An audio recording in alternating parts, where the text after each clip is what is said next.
भारत योद्धाओं की भूमि रही है। देश को अंग्रेजी हुकूमत से आजादी दिलाने के लिए पुरुष से लेकर महिला तक सभी ने अपना योगदान दिया। इन्हीं वीरांगनाओं में से एक थी बेगम हजरत महल, जिन्होंने 1857 में हुई आजादी की पहली लड़ाई में अपनी बेहतरीन संगठन शक्ति और बहादुरी से अंग्रेजी हुकूमत को नाको चने चबाने पर मजबूर कर दिए। अवध के शासक वाजिद अली शाह की पहली बेगम हजरत महल 1857 की क्रांति में कूदने वाली पहली महिला थी। बेगम का असली नाम मोहम्मदी था। मोहम्मदी के बारे में बताया जाता है कि उनका जन्म एक अफ्रीकी और भारतीय के मिश्रित परिवार में हुआ था। उस दौर में कुछ व्यापारी अफ्रीकी गुलामों को भारत में बेचने लाया करते थे। बाद में ऐसे गुलाम भारतीय समाज में घुल मिल गए, यहाँ तक कि अवध के नवाबों ने जिस्मानी तौर पर ताकतवर अफ्रीकी महिलाओं की एक पर्यटन के तौर पर बना रखी थी। खैर, मोहम्मदी को छोटी सी उम्र में कामकाज करने के लिए सेविका के तौर पर शाही हरम को बेच दिया गया। उस दौर में नवाब वाजिद अली शाह ने सुंदर युवतियों को संगीत और रंगमंच की तालीम देने के लिए परीखाना बना रखा था। मोहम्मदी भी इस परीखाना में शामिल कर ली गईं। परीखाना की युवतियां प्रशिक्षण प्राप्त कर नाच गाने से मनोरंजन करने वाली तवायफें बनती। हजरत महल भी वाजिद अली शाह के कथक और दूसरे संगीतमय कार्यों में शामिल होती थी। यहाँ रखी गई सभी युवतियों के नाम में परी शब्द जोड़ दिया जाता। इस तरह से मोहम्मदी अब महक परी बन गई। बेगम हजरत महल की सुंदरता और गुणों से नवाब उन पर फिदा हो गए और उन्होंने महक परी से करार की तरह किया जाने वाला निकाह मुताह कर लिया। वाजिद अली शाह ऐसा विवाह बहुत सी स्त्रियों से करते थे। जिनका बेटा पैदा हो जाता, वे बेगम बना ली जाती, वे महल समेत अनेक सुविधाओं की हकदार होती थी। 1845 में बेटा पैदा हो जाने पर उन्हें आधिकारिक पत्नी का ओहदा देने के साथ नया नाम भी मिला, बेगम हजरत महल। नवाब की चहेती होने के कारण उनका असर भी ज्यादा ही था।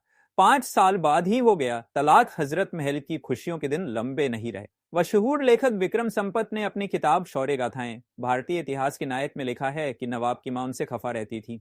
उन्हें किसी गुलाम की बेटी का रानी बनना पसंद नहीं था। बेटा पैदा होने के 5 साल बाद ही नवाब ने उन्हें तलाक दे दिया। अंग्रेजों ने फरवरी 1856 में अवध को अपने अधीन लेने का ऐलान कर दिया और उसी साल मार्च में वाजिद अली शाह को गिरफ्तार कर कलकत्ता भेज दिया गया। लेकिन हजरत महल ने अपने बेटे बिरजिस के साथ लखनऊ में ही रहना मुनासिब समझा। इसके बाद अंग्रेजों द्वारा तालुकेदारों से उनके हक छीन लिए गए थे, लिहाजा उनमें नाराजगी थी। यही दौर था कि जगह जगह अंग्रेजों के विरोध में क्रांति की चिंगारी सुलगने लगी थी। सिपाही भी नई बंदूकों में चर्बी वाले कारतूसों के इस्तेमाल से नाराज थे। सशस्त्र विद्रोह करने वाले लोकप्रिय मंगल पांडे को अप्रैल 57 में फांसी दे दी गई। फिर क्या था, 30 मई 1857 को विद्रोहियों ने बेगम हजरत महल की अगुवाई में लखनऊ पर कब्जा कर लिया। अंग्रेजों ने आलमबाग में शरण ली। कमिश्नर हेनरी ने किसी तरह उनकी हिफाजत की। इधर अंग्रेजों के विरुद्ध बिगुल फूंकने वाले क्रांतिकारियों ने बेगम हजरत महल के बेटे बिरजिस कद्र को कैसरबाग महल में उसके पुश्तैनी तख्त पर बिठाकर अवध का शासक घोषित कर दिया। बेगम हजरत महल अपने छोटे से बेटे की संरक्षक घोषित की गई। हजरत महल ने हिंदू मुस्लिम सभी को एकजुट कर लड़ी अंग्रेजों से लड़ाई। गौरतलब है कि ग्वालियर से आए फकीर अहमदुल्ला शाह ने लखनऊ में अंग्रेजों के सामने जिहाद छेड़ दिया। लेकिन थोड़े ही वक्त में वह भी हजरत महल और उनके बेटे की जगह खुद को इस लड़ाई का नेता बताने लगे।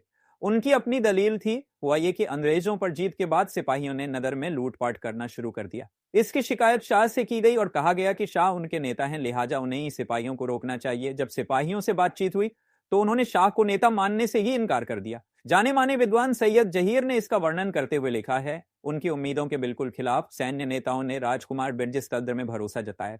इस पर शाह ने तीखी प्रतिक्रिया दी। उनका कहना था, चूंकि जिहाद सिर्फ एक इमाम की सरपरस्ती में ही अंजाम दिया जा सकता है, जरूरी है कि मुजाहिदीनों का मजहब भी इमाम वाला ही हो। वहीं शियाओं के लिए जिहाद अनिवार्य नहीं है, इसलिए बिरजिस कद्र को नेता घोषित करने में जिहाद का सबसे जरूरी मकसद खो जाता है। लिहाजा अंग्रेजों के खिलाफ लड़ाई धर्मयुद्ध नहीं रहेगा। शाह का यह मतलब था कि जिहाद तभी जिहाद रहेगा जब अगुवाई उनके हाथों में रहेगी। हालांकि बाद में कुछ ऐसी परिस्थितियां बनी कि शाह अकेले पड़ गए, जबकि बेगम हजरत महल हिंदू मुसलमान सभी को मिला था अंग्रेजों से लड़ रही थी। आखिर तक अंग्रेजों से नहीं किया समझौता। बहरहाल मार्च 58 आते आते अंग्रेजों ने अपनी ताकत बहुत बढ़ा ली और बेगम को दूसरे में हिस्से जाने को मजबूर होना पड़ा। फिर भी उन्होंने बहराइच और गोंडा के राजाओं के सहयोग से अपनी लड़ाई जारी रखी। इसी बीच अंग्रेजों के विरोध में क्रांति की अगुवाई करने वाली रानी लक्ष्मीबाई वीरगति को प्राप्त हो गई। नाना साहेब को नेपाल भागना पड़ा और तात्या टोपे को अंग्रेजों ने फांसी दे दी। फिर भी बेगम हजरत महल ने हथियार नहीं डाले, बल्कि तकरीबन 50,000 की सेना के साथ नेपाल से शरण मांगी। वहां के शाह के इनकार करने पर अपने साथ लाई दौलत और जेवर देकर अपने लिए इज्जत की जिंदगी का सौदा किया। बेगम हजरत महल जब नेपाल में शरण लेकर अंग्रेजों के खिलाफ अपनी लड़ाई को जारी रखी हुई थी, तो उनके पास अंग्रेजों ने समझौते के 3 प्रस्ताव भेजे। यहां तक कि अंग्रेजों ने यह पेशकश भी रखी कि वे ब्रिटिश अधीनता में उनके पति का राजपाट लौटा देंगे, लेकिन बेगम इसके लिए राजी नहीं हुई। वे एक छत्र अधिकार से कम कुछ भी नहीं चाहती थी। उन्हें या तो सब कुछ चाहिए था या कुछ भी नहीं। उन्होंने अंग्रेजों की किसी पेशकश को स्वीकार नहीं किया। नेपाल में ही रहते हुए 59 वर्ष की उम्र में 7 अप्रैल 1879 को बेगम हजरत महल का काठमांडू में इंतकाल हो गया। उन्हें यहाँ के जामा मस्जिद मैदान में दफनाया गया। यह भी रोचक है कि हिंदुस्तान के नाम पर उन्होंने ही इस मस्जिद का निर्माण किया था। बेगम हजरत महल भारत तो नहीं आ सकी और उन्हें स्थायी रूप से नेपाल में रहना पड़ा, और यहीं 1879 में एक महान आंदोलन के लिए विदेशी भूमि में ही उनकी मृत्यु भी हो गई।